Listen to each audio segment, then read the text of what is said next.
காளமேகப் புலவர் இந்தியாவிலே தமிழகத்திலே கும்பகோணம் என்னும் ஊரைச் சேர்ந்தவர்.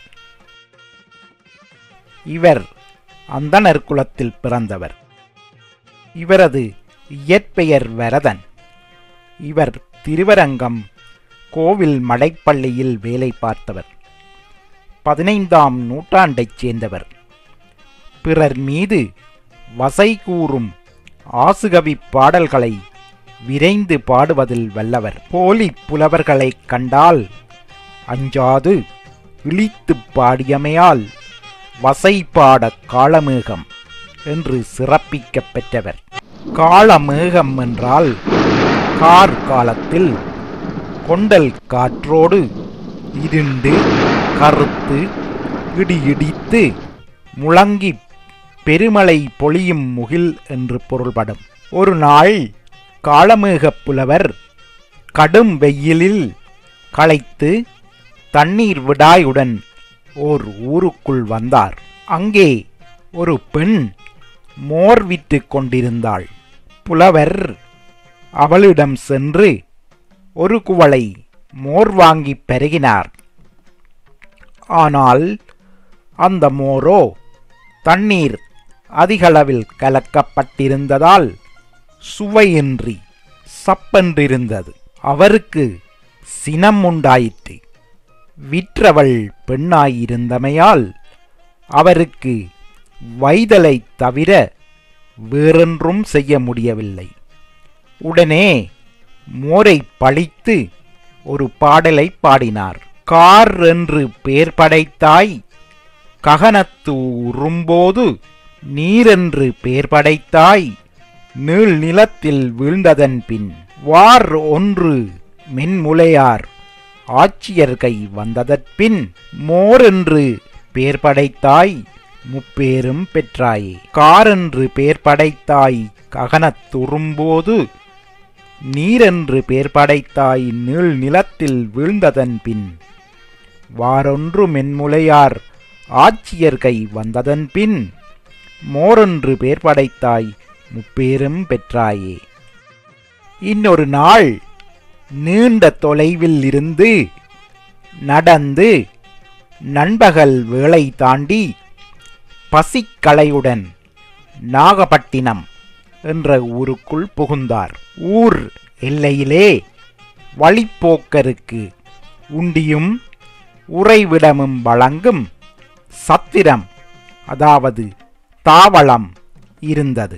காளமேகம் சத்திரத்துக்குச் சென்று பசித்திருக்கிறேன், உணவு வேண்டும் என்று சத்திர மேலாளரிடம் கேட்டார்.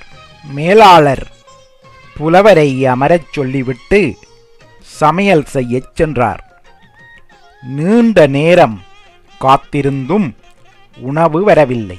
கடைசியில் நள்ளிரவு வேளையில் உணவு வந்தது. கடும் பசிக்களையினாலும் மிக காலம் தாழ்த்தி உணவு வந்ததாலும் சினங்கொண்டார் காளமேகம். அச்சத்திரம் வழிப்போக்கரை உரியபடி கவனிக்கவில்லை. அதை அமைத்தவன் சரியாக தாவளத்தை நடத்தவில்லை என்பதை வெளிப்படுத்தி பழித்து பாடினார்.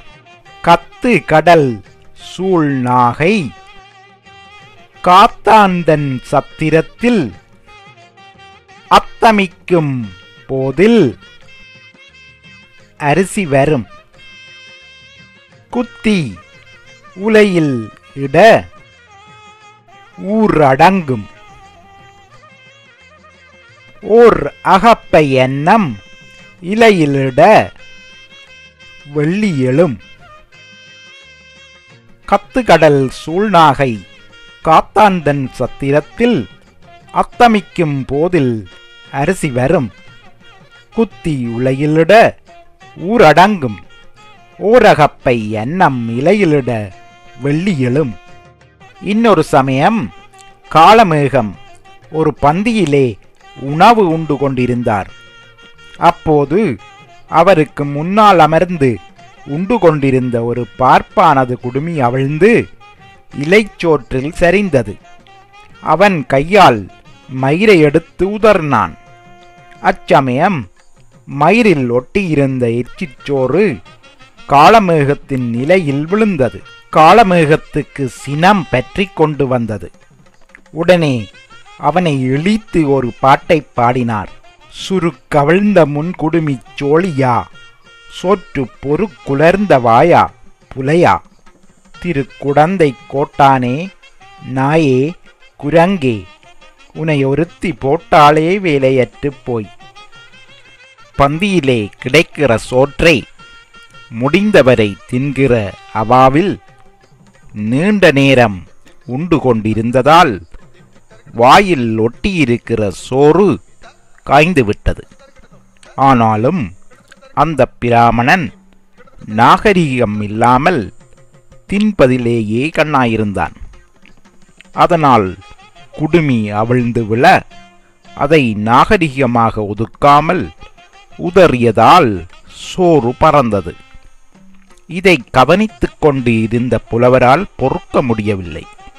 இவ்வாறு இடத்திற்கு ஏற்றபடி வசை பாடும் பாடல்களை விரைந்து பாடும் திறன் பெற்றவர் காளமேகம்.